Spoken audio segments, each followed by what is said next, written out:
The worst team in AFL history probably isn't a topic that we talk about very often, especially as much as the best teams in AFL history, like the Richmond Footy Club in their premiership dynasty years between 2017 to 2020, and Hawthorn in their three-peat era between 2013 to 2015. But in over the past 30 years of AFL history, who has been the worst? Well, today we're going to be taking a look at 6 of the worst teams in AFL history based on how bad a season the team had. And guys, make sure to let me know down below what team comes to mind when you're thinking of the worst team in AFL history. And if you do enjoy this video, make sure to drop a like and subscribe as it helps so much in growing the channel. But for now, let's get into the video. So even though we're talking about the history of the worst teams in AFL history after 1990, I think it's still important to keep in mind that in AFL VFL history, the last team we saw go winless in a season, which was Fitzroy in 1964, but no team in the AFL era has gone winless in a season. And in fact, we have only seen 3 teams in history to only win 1 game in a season, which we will take a look at in a little bit. But first, I want to take a look at 3 teams in more recent times who had dreadful seasons. And first, we will start with the most recent worst team in the history of the AFL, which was Richmond in 2024. Now, I've made a video about the massive fall off of the Tigers in a previous video, but before then, between 2017 to 2020, they were the envy of the entire league, winning 3 premierships in 4 years. They will always be immortalized in AFL history books, but eventually the Tigers' dominance came to an end, and in 2024, the Tigers finished bottom of the ladder with a dismal 2 wins and 21 losses. Now, the 2 victories the Tigers had throughout the campaign were against the Sydney Swans in round 3 and the Adelaide Crows in round 13. Now, some of the blame for the Tigers' poor season comes down to the mounting injury toll on the club. Richmond faced an injury toll that no team would have been able to fight back from. To put this into perspective, the Tigers used most of the players on their list throughout the 2024 campaign just out of necessity. The only Tigers player to play every single game throughout 2024 was Dan Rioli, who ended up winning the club's Best and Fairest award. The Tigers didn't really have a lot of upside across 2024, but there were a few positives. Firstly, the Tigers were able to blood some youth, including Seth Campbell, Ryan Mansell and Ben Miller, who were able to play over 20 games across the season and look to be first team regulars for years to come. Players like Michelty Lafau and Sam Banks also had some first team experience, which may have not come if not for the mounting injury toll on the club, and seemed to be good prospects. And of course, with finishing bottom of the ladder, this gave Richmond the opportunity to go crazy in the draft.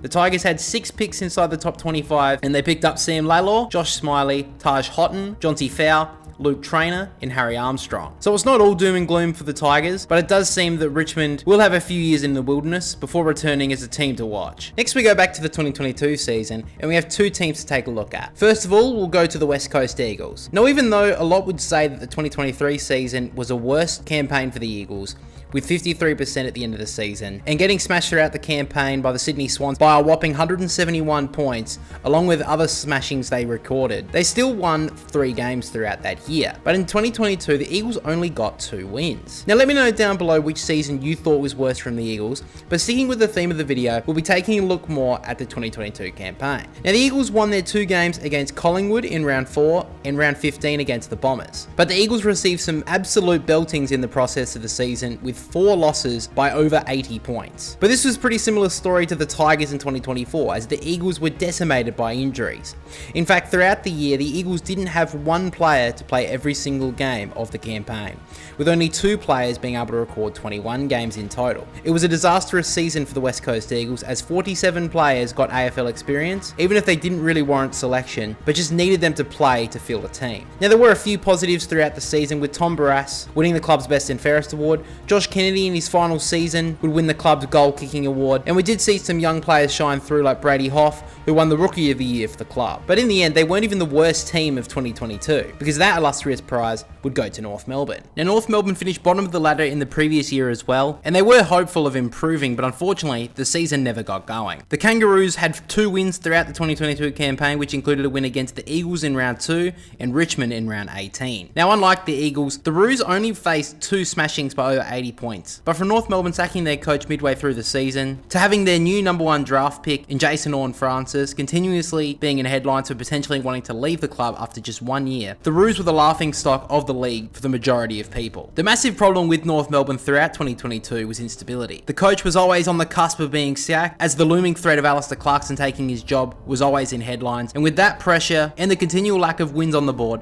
the Roos were destined to get the wooden spoon. Now, to try and find a few positives, Nick Larkey won the club's club's leading goal kicker award as he started to solidify his spot as one of the best key forwards in the game. Jai Simpkin would win his second consecutive BNF award, and we saw the emergence of Luke Davies-Uniacke, who always threatened to be a star player, but in 2022 he would have a career best campaign, averaging just under 25 disposals per game and finishing second in the club's BNF. But to be honest, with a second consecutive wooden spoon, it's hard to really look at many positives in 2022, with the Roos being the butt of most jokes in the AFL landscape. So now that we've looked at the three worst teams in recent memory, I want to now take a look at three other teams with a worse win-loss record with only one win in a season. And first we head back to 2013 with the GWS Giants. Now the Giants' first season in the AFL was in 2012, where they finished bottom of the ladder with 2 wins, but a very low percentage of 46.2. But in their second year, the Giants also finished bottom by only recording 1 win against the 17th place Melbourne in round 19. Now the star of the show in that game was Callan Ward with 4 goals and 31 disposals. What a great leader he was for the Giants, and how many great years of service he's given to the club. But of course, this was just the second year the Giants had been a part of the AFL,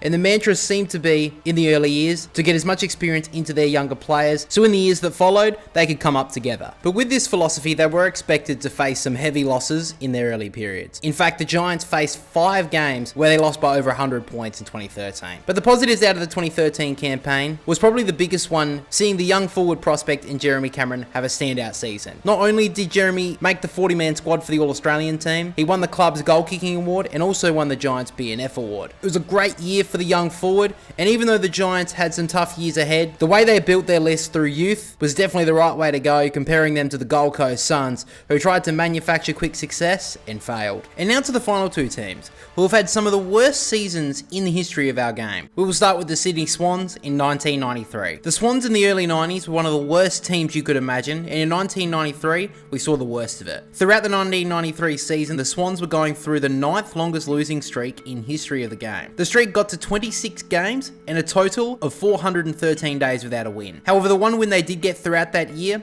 would be the one that broke the streak. This win would come against Melbourne in a 40-point victory. But they didn't do anything for Sydney's ladder position, as they would finish rock bottom of the table and would signify a terrible year for the Swans. This was a terrible time for Sydney in a lot of areas, including the potential of the Sydney Swans going under financially, which we went into a lot more detail in this Swans video. But if we salvage something from this disastrous year, Ron Barassi became the head coach throughout the campaign, Paul Kelly became the Swans captain and was named the best player of the Sydney Swans at the end of that season, and Simon Minton Connell would win the club's leading goal kicker award. However, at this point of the Sydney Swans history, they were a laughing stock. But in the end, I think it all worked out well. The longest premiership drought in football history is over. For the first time in 72 years, the Swans are champions of the AFL.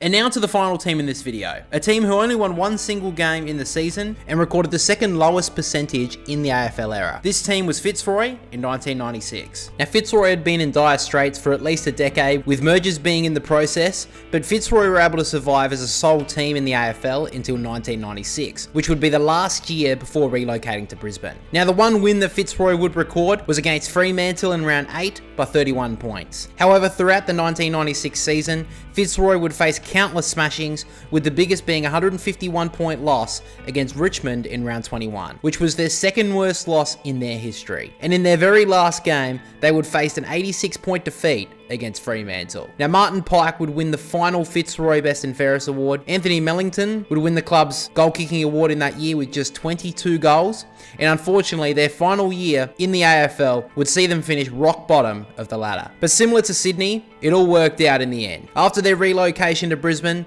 the Lions shortly after would win 3 flags in 3 years across the early 2000s and won the premiership in 2024. So there we have it, guys, the worst AFL team seasons in the AFL era. Now of course, let me know down below if I missed anyone from this list. Like, subscribe, do all those wonderful things, but for now, I'll catch you all in the next one.